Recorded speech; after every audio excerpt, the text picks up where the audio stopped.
जैसे कि आप लोगों को पता है मेरा नाम कंवल फारूक है और मैं इस्लामाबाद से हूँ। तो इस्लामाबाद में बहुत कम ड्रामास बनते हैं, बहुत कम चीज़ें ऐसी होती हैं। तो एक मुझे कॉल आई कि जी एक यहाँ पे वो क्राइम सीरीज़ है, उसमें आपको एक रोल मिलेगा, आप करेंगी? मैंने कहा हाँ हाँ वो तो ज़रूर करूँगी। तो जब मैं गई मैंने किया तो जो वहाँ पे डायरेक्टर थे उन्होंने कहा आपने ये आप पहले आपने क्या किया? मैंने कहा नहीं ये मेरा फर्स्ट टाइम था। मैंने कहा रियली लग तो नहीं रहा कि फ़र्स्ट टाइम है। सब मुझे कह रहे नहीं नहीं झूठ है। मैंने कहा नहीं मेरा सच में फ़र्स्ट टाइम था। सोशल मीडिया पे तो चलता रहता है लेकिन कैमरा पे मैंने फ़र्स्ट टाइम किया है। और मुझे वो लाइट कैमरास वगैरह बिल्कुल समझ नहीं आते थे कि कहाँ से कैमरा आ रहा है, कहाँ से लाइट आ रहा है, मेकअप क्या करना है, क्योंकि मेरा वाकई फ़र्स्ट टाइम था। वो हो गया, बड़ा अच्छा हुआ, आ भी गया तो बड़ा अच्छा था सब कुछ। एक दफ़ा मुझे एक रोल मिला और उसमें मैं अपने आप को इसलिए मिसफिट समझती थी कि उसमें बहुत लाउड होना था और मेरी जितनी आवाज़ है जितनी है मैं उतना लाउड हो नहीं सक रही थी। तो आई मीन टू से कि मैं वहाँ मिसफिट थी लेकिन मैंने फिर भी स्क्रिप्ट याद की, पूरा दिन वेट किया अपने रोल का, सब कुछ करने के बाद एंड में मैंने कहा नेक्स्ट डे कल भी आना पड़ेगा। तो अगले दिन उन्होंने कहा नहीं आप रहने दें। तो वो मैं इतनी डिसअपॉइंट हुई कि उसके बाद मुझे 10 दफ़ा 10 जगह से कॉल्स आई और मैंने उस एक डिसअपॉइंटमेंट की वजह से मैंने कहीं भी काम नहीं किया। वो मुझे इतनी दिल पे लगी वो बात कि यार मैं मिसफिट हुई थी, मेरे से हुआ नहीं ये और वो। तो फिर मैंने अपना जो सारा मेरा सोशल सर्कल है और जो सोशल मीडिया है उसी को कंटिन्यू किया। तो कभी कैमरे के आगे आई नहीं। जब इस घर में मैं आई तो मुझे लगा यही कैमरे हैं, एक ये है, कोई ये 4-5 कैमरे हैं। तो मुझे स्टार्टिंग में थोड़ी प्रॉब्लम इसलिए हुई, सब कह रहे फुटेज ले रहे हैं। मैंने कहा कहाँ से लेनी है फुटेज कहाँ से मिलेगी? तो ये कह रहे तुम क्या कर रही हो, सब कह रहे हैं तुम कैमरा के आगे। मैं कह रही हूँ कैमरा तो उधर होता है, मैं तो इधर बात कर रही हूँ। फिर मैं कह रही छुपू किधर, कैमरे से अलग से मैंने किसी से बात करनी है, कहाँ पे करूँ? तो मुझे इस घर में 1 वीक तो अपने आप को छुपाने में और कैमरे से दूर करने में लग गया कि सब मुझे कह रहे फुटेज ले रही हूँ फुटेज। अल्लाह का शुक्र है बादशाह सलामत ने कहा फुटेज ले नहीं तो आए तो वो मेरा क्लियर हो गया। तो मेरे कहने का ये मतलब था कि अल्हम्दुलिल्लाह मुझे इतना अच्छा प्लेटफॉर्म मिला और प्लेटफॉर्म के अलावा मुझे बहुत अच्छे लोग मिले जिनके साथ मैं हमेशा लाइफ टाइम कनेक्टेड रहूँगी। कोई अच्छा करे, कोई बुरा करे, कोई जो मर्जी करे, लेकिन मैं आप लोगों को नहीं छोड़ने वाली, ठीक है? जहाँ भी होंगे आप लोगों के साथ मैं हमेशा रहूँगी। ग्रुप बनाऊंगी, जब खफा होंगी लेफ्ट करूंगी, ब्लॉक करूंगी, फिर वापस फिर आप लोगों ने मुझे वापस डालना, फिर मैं दोबारा से आके तो अपना वो इमोजी भेजूंगी पीपिंग वाला। और इसके बाद जो प्रोजेक्ट्स मिले उनको हाँ कर देना। अब अल्लाह करे, अल्लाह खैर करे, इंशाल्लाह इसके बाद अच्छे अच्छे प्रोजेक्ट्स आए और मेरे टाइप के आए तो मैं बड़ा खाना खराब है। हमारे घर वाले तो कहते हैं कि जाओ जाके एक्टिंग करो, लेकिन फिर एक्टिंग के लिए न्यू फेस भी चाहिए ना। तो हमारा तरह तरह का फेस है कोई हमें अरबिक बोलता है, कोई हमें पठान बोलता है, तो कोई हमें सिंधी बलोच हमें कबला भी बोलता है। Thank you. चलो जी, छोटी सी ज़बान। अच्छा, तो मेरा सीन कुछ यूँ था कि बचपन से मुझे क्रिकेट का बड़ा शौक़ था, क्योंकि मेरे चाचू जो सब में छोटे थे अपने भाइयों में, तो वो पाकिस्तान से under 16, under 17, under 19 world cup खेले। तो उनको देखा देखी घर में था कि यार एक होता है, एक स्टार को देखते हैं या किसी को टीवी पे देखते हैं, तो था क्रिकेट। तो क्रिकेट का मैं जहाँ भी कोई मैच हो रहे होते थे तो मैं उनसे कह के कि मुझे, जैसे बॉल पिकर होते हैं बाउंड्री के बाहर बैठे रहते हैं, तो सख्त गर्मी में कैप पहन के मैं बस बैठा रहता था, देखता था कि मैच हो रहा है और आए। तो काफ़ी स्टार्ट में इस तरह किया। और उसमें ऐसा भी होता था कि अक्सर आप जब बॉल कोई टीम में होते हैं तो आपका एक लंच टाइम होता है, क्योंकि टेस्ट मैच होता है सुबह से रात तक, शाम तक वो मैच चल रहा होता है। तो दोपहर में अक्सर ऐसा होता था कि जब सब आ जाते हैं तो लंच बॉक्सेस आते हैं। तो बाद ऐसे लोग भी होते थे, वो कहते थे नहीं आप, क्योंकि आपने सिफारिश है आपकी, आप थे नहीं उसमें, तो आप, जबकि होते थे लंच बॉक्सेस वो भी नहीं देते थे। अब फिर जेब में पैसे भी नहीं, क्योंकि घर वाले तो कहते थे। बस फिर मैं उसी तरह ही गुजार के तो बस वो दिन और शाम में आ जाता था। फिर ख़ुद भी क्रिकेट खेली, अंडर 17 तक क्रिकेट खेली। बट बीच में ये हुआ कि मेरे फादर की सडन वो शहीद हो गए बम ब्लास्ट में। तो ये था कि यार अब पढ़ना है, क्योंकि क्रिकेट या कोई स्पोर्ट्स ऐसी चीज़ है जो फुल टाइम है।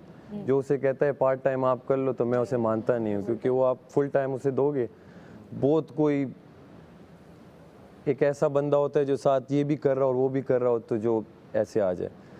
तो फिर बस क्रिकेट को वहाँ मैंने खैराबाद का, और मैं अपनी स्टडीज़ में आ गया। मैंने कहा चलो बस अब यही करना है, क्योंकि बड़ा बेटा था घर में। तो स्टडीज़ की पढ़ा, कॉलेज में आया। तो कॉलेज में जब मैं आया तो वहाँ पे म्यूज़िक सोसाइटी थी। तो शौक़ था मुझे बचपन से ही, सुनता गुनगुनाना वो था। तो म्यूज़िक सोसाइटी में गया, वहाँ पे ऑडिशंस जो हो रहे थे, ऑडिशंस दिए। पहले ही जैसे आज कॉलेज शुरू हुए तो 8-10 दिन बाद वहाँ पे ऑडिशंस थे। तो वहाँ गया, वहाँ पे सब अच्छे थे। ऑब्वियस बात है, मैं फ़र्स्ट टाइम कर रहा था, तो ना तो मेरा कोई टेम्पो था उसमें, ना कोई स्केल पकड़ पा रहा था। तो उन्होंने कहा ये तो नहीं है।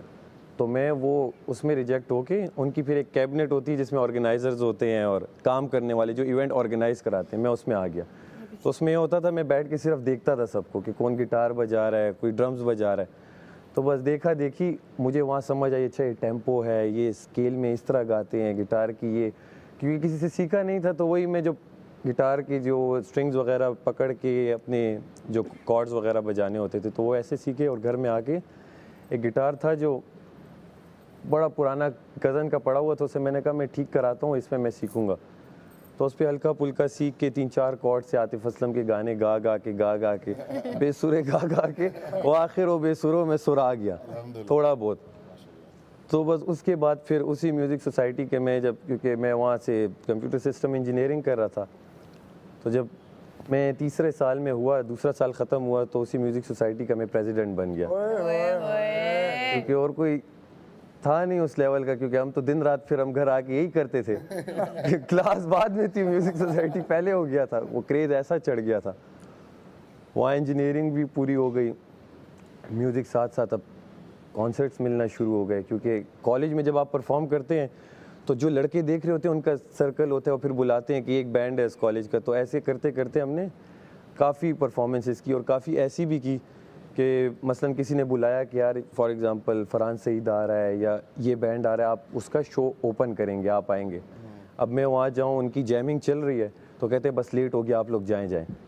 हमारा पोस्टर लग के बस फिर हमें कहते थे आप जाएं। अब हमारे भले 10-15 दोस्त कोई आया, अब हम मुझसे जान छुपाएं कि वो तो बैठे हुए हैं, अब हम किसके लिए परफॉर्म कर रहे हैं। तो मोस्टली में ये होता था, घर वाले कहते थे कि यार हमें ले जाओ स्टार्ट में ना, कि हम भी देखना चाहते हैं। तो मैं उन्हें ले जाता ही नहीं था। मैंने कहा यार पता नहीं, वो स्टार्ट में ही मुझे कहे तुम ना आओ, और मैंने सामने बिठाया हो, तो ये तो अपने पैर पे कुल्हाड़ी मारने वाली बात है। तो ऐसे करते करते म्यूज़िक बस चलता रहा। फिर खुद ही अपने कॉन्सर्ट्स भी किए, अच्छा अल्हम्दुलिल्लाह होता रहा।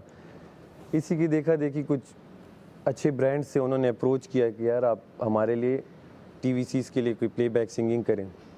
वो मैंने की। एक ने पहली बार जब मुझे अप्रोच किया कि यार आप एक पूरा गाना बनाना है, एक पूरा इवेंट हो रहा है उस फुटबॉल का, और बड़ा ब्रांड था पाकिस्तान का, तो आप इसका पूरा एंथम गाएं, और वो एंथम हम आपको देंगे, आपने खुद कंपोज भी करना है और गाना भी और रिकॉर्ड भी करना है। तो मैंने उसे जो बजट दिया, तो उसने उसका मुझे, खैर बीच की बातें तो नहीं बताता, मिसाल के तौर पे मैंने उसे 10 रुपए बोले तो उसने मुझे 100 रुपए दिए। मतलब मैंने उसे जो बोला तो मैं समझा मैं क्या कर रहा हूँ, या तो मुझे अपनी कुछ पता नहीं है और या मुझे कुछ पता ही नहीं है। तो उसने फिर दोबारा वो हुआ दूसरे साल, तो उन्होंने फिर मुझे अप्रोच किया और उसका भी डबल दिया। माशाल्लाह। तो मैं गेम फिर आहिस्ता आहिस्ता समझ गया कि यार यहाँ पे कुछ लेट में समझता, मैं लेट समझा, लेकिन मैं समझा। साथ साथ अपना जॉब और वो अलग अलग जॉब्स की इससे पहले भी, मतलब एज ए राइडर कहीं वो फ़ोन्स आते थे और केबल्स भी नहीं आते कि ये फ़ोन्स लो, टैबलेट लो।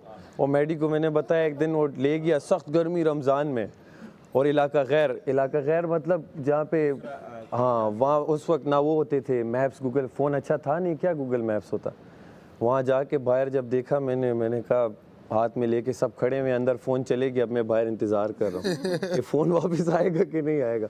फ़ोन 1 घंटे बाद आया, कहता है हमें चाहिए नहीं। अब फ़ोन डब्बा खुला, पैक खुला। वहाँ 3-4 दिन मैंने किया, मैंने कहा यार ये तो मुझसे नहीं होता। खैर एक जानने वाला मुझे मिला, उसने कहा भाई आपको पता है घोड़े को क़यामत वाले दिन पता चलेगा कि उसमें कितनी ताकत थी और वो किसी का टांगा बना हुआ है, किसी का घुड़सवार का घोड़ा बना हुआ है। तो कहते हैं आप उस रेस के घोड़े हो, आप ये क्या कर रहे हो। मैंने कहा बात सही है, मैं कर क्या रहा हूँ, लेकिन एट द एंड वही घर में बड़ा था तो जॉब तो करनी थी, क्योंकि म्यूज़िक क्या देता है, एक प्रोजेक्ट कर लिया तो अगला कब मिलेगा किसी को पता नहीं। तो साथ साथ मैंने जॉब भी की, जैसे सॉफ्टवेयर की अपनी किसी फर्म में, साथ साथ वो अभी तक चल रहा है। जहाँ भी होता है वेबसाइट बनाना, ये चीज़ें वो चल रही हैं। तो खैर जहाँ म्यूज़िक की बात आई, बीच में ऐसे भी प्रोजेक्ट हुए, बड़े नाम है पाकिस्तान के, मैंने उनके लिए इतना बड़ा TVC किया। उन्होंने कहा आप ये बस करके भेजें और आपको पेमेंट इतने दिन में हो जाएगी। उसके बाद मैंने कोई 40 मैसेजेस भी किए होंगे, कोई रिप्लाई नहीं।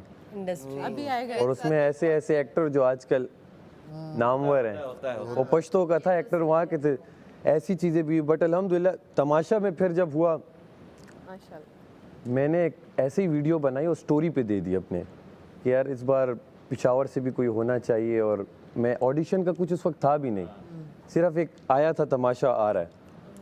वो किसी एक फ़ैन ने कहीं अपने उस पे लगा के और बादशाह सलामत तो इन सबको टैग की हुई थी। वो किसी एक फ़ैन को बादशाह सलामत का रिप्लाई आया कि इसे कहो कि पूरी अपनी वीडियो बनाए, अपनी एज और ये करके भेजे। अब वो फ़ैन मुझे पहली बार मैसेज करे और मैं उसे कहूँ कि यार ये मजाक कर रहा है, मैं क्या जाने दो इसे, जाने दो। फिर मैंने सोचा शायद क्या पता वीडियो तो मैंने बचा।